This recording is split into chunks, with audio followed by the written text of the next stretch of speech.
ज़रबाब की माँ जो है वो उजाला से कहती है कि पता नहीं इस घर को किसकी नज़र लग चुकी है। मैं ख़ुद बहुत ज़्यादा परेशान हूँ जो कुछ हो रहा है इस पर। वो कहती है कि आप परेशान मत हो, इंशाल्लाह मैं सब कुछ ठीक कर दूँगी। मुझे पता है कि किस तरह से किसको हैंडल करना है। दूसरी तरफ आप देखेंगे कि अशे जो है वो कहती है अपनी सास से कि पता नहीं मुझसे क्या गलती हो गई है जो ज़रबाब का मूड मेरे से ठीक ही नहीं होता। मैं तो बहुत ज़्यादा कोशिश करती हूँ कि बच्चों के साथ अपना रवैया ठीक रखूँ और ज़रबाब के साथ, लेकिन छोटी छोटी बात पर आकर मेरी बहुत ज़्यादा बेइज्जती करते हैं, जो चीज़ मुझसे बर्दाश्त नहीं हो पा रही है। आगे से ज़रबाब की माँ को तो पता होता है कि पहली दूसरी उसकी शादी है, लोग तरह तरह की बातें करते हैं। अगर ये रिश्ता भी ना निभ पाया तो उनकी क्या इज़्ज़त रह जाएगी इस ज़माने में।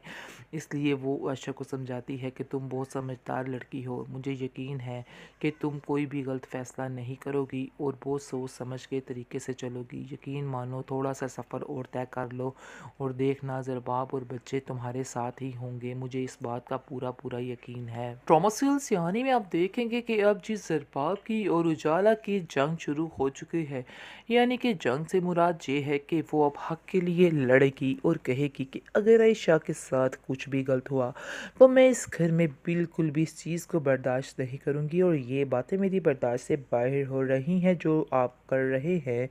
इस पर वो कहेगा कि बेहतर यही है कि तुम मेरे मामलात में इंटरफेयर मत करो।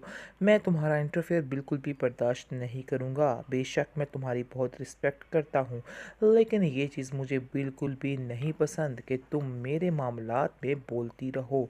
इसलिए बेहतर यही होगा कि बिल्कुल खामोश हो जाओ और यहाँ से चली जाओ। ये हम दोनों का आपस का मामला है और ये चोरी चोरी खड़े होकर बातें सुनना ये बिल्कुल ही गलत है जो कुछ तुम कर रही हो। मैं बहुत ज़्यादा इस चीज़ से परेशान हूँ, क्योंकि मैं इसको किरण की तरह नहीं रखना चाहता।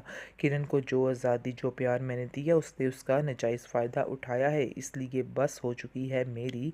यानी कि काफ़ी ज़्यादा बहस उन दोनों की होती है।